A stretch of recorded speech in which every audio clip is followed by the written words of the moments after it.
یہ جلسہ دینی جلسہ ہوتا ہے، اس کو میلے والی شکل نہ بن جائے۔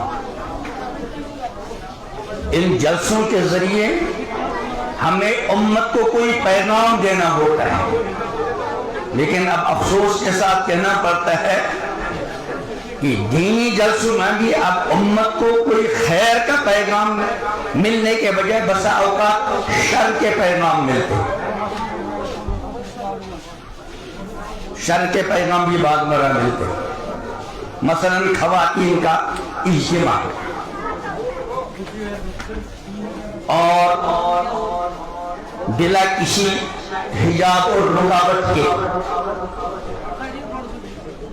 اور وہ بھی کسی دینی مدرسے کے اندر، اور پھر اس چیز کو نیٹ پہ چڑھانا۔ کہیں خدا نہ خواستہ ایسا تو نہیں کہ ہم امت کو کوئی اصلاح کا پیغام دینے کے بجائے فساد کا پیغام دے رہے ہیں۔